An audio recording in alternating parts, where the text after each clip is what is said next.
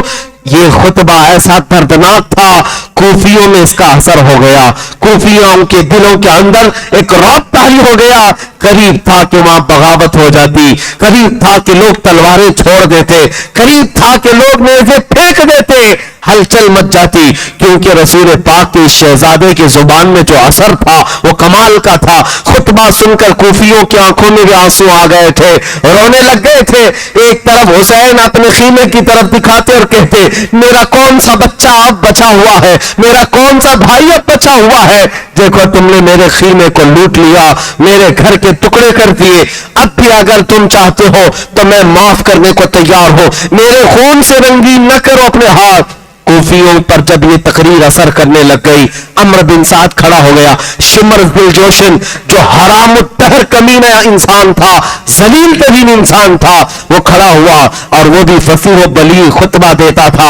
کھڑے ہو کر کے اس نے گالیاں دینا شروع کیا, آپ کی عزت پر حملے کرنا شروع کیا. کہا یہ کذاب ابن کذاب ہے, جھوٹا جھوٹے کا بیٹا ہے, نعوذ باللہ. سب کو گالیاں دیا اور اس کے بعد کوفیوں سے کہا, اگر تم میں سے ایک بھی بغاوت کر گیا تو میں یزید کے سامنے لکھ کر بھیجوں گا, تمہاری نسلوں کو ختم کر دیا جائے گا, تمہارے خاندان اجاڑ دیے جائیں گے, کوفہ کو تہس نہس کر دیا جائے گا. خبردار کوئی حسین کی تقریر پر دل پذیر نہ ہونے پائے. اس کے بعد شمر ذی الجوشن کی تقریر اثر کر گئی. پھر لوگوں سے کہا گیا, ہم حسین کی تقریر سے مائل نہیں ہیں, ان کی طرف رغبت نہیں کرتے, ہم مقابلے کے لیے تیار ہیں. امام حسین نے کہا, اتمام حجت کے لیے مجھے جو کہنا تھا میں نے کہہ لیا, اب تمہاری مرضی, آؤ مقابل کے لیے. اب مقابل کے لیے جو لوگ آئے, حذیل ایک شخص تھا, اس کے بعد ایک عبداللہ بن سمدانی تھا, اور کئی لوگ ایسے ایک کے بعد دیگر آتے رہے. امام حسین رضی اللہ تعالیٰ عنہ ایک دو نہیں, کئی لوگوں کو مار کر گراتے رہے. امام حسین رضی اللہ تعالیٰ عنہ تقریباً 100 کے قریب لوگوں کو زخمی کر چکے تھے. تنہا علی کا لال ہزاروں میں گھر گیا, فاطمہ کا گل ازار, یہ فاطمہ کا شیر ہزاروں میں گھر گیا.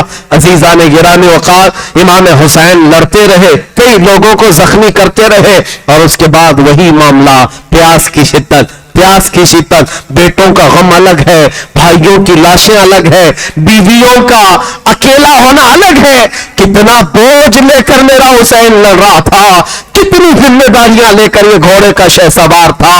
حسین ابن علی رضی اللہ تعالیٰ عنہ جب مقابلہ کرتے رہے, تھک کر کے ان کی گردن جھک جاتی تھی, پھر تلوار اٹھاتے تھے, پھر لڑتے تھے, یہاں تک کہ عمرو بن سعد نے اور شمر ذی الجوشن نے, خولی بن یزید نے, یہ سارے لوگوں نے بھڑکایا اور کہا, ایسے نہیں جیسے اس سے پہلے ان کے خاندان کے بیٹوں کو پہنچایا گیا ہے موت کی تک, اسی طرح ان کے ساتھ بھی مقابلہ ہوگا.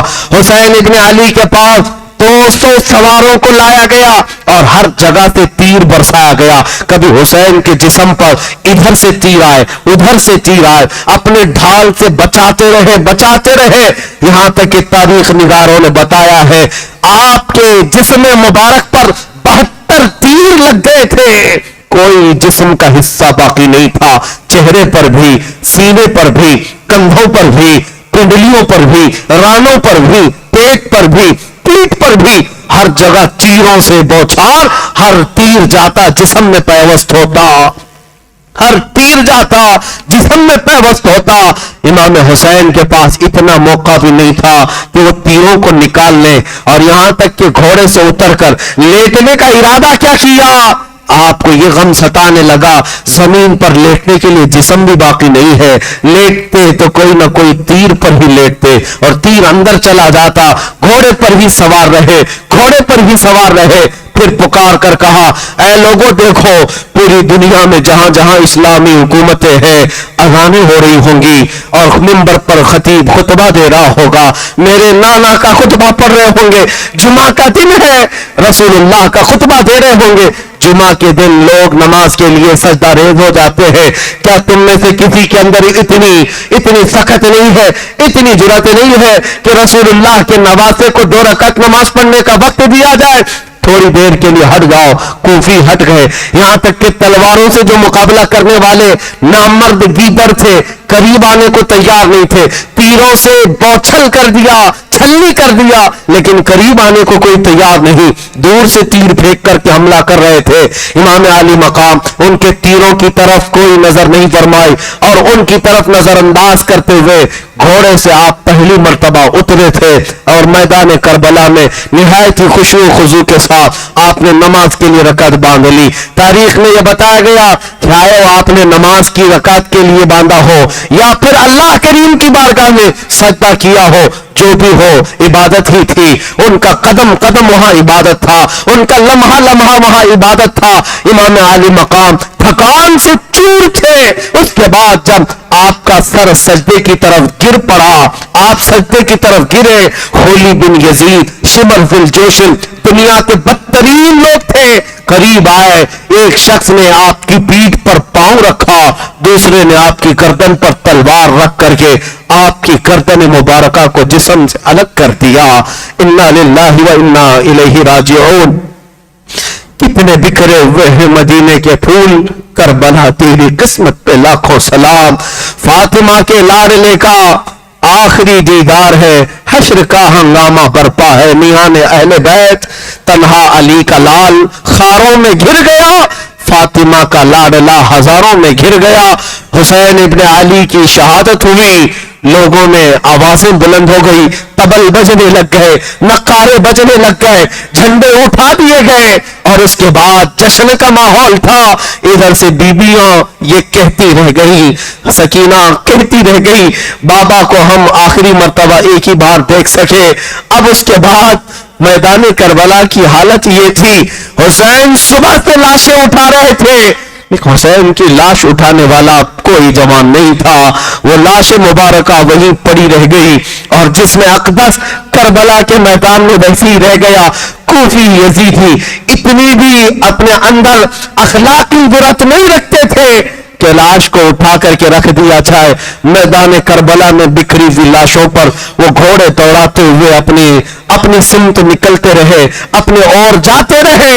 اور حسین ابن علی کی شہادت کے بعد آسمان رنگین ہو گیا ہوگا. اس سورج نے آج تک ایسا واقعہ دیکھا نہیں ہوگا.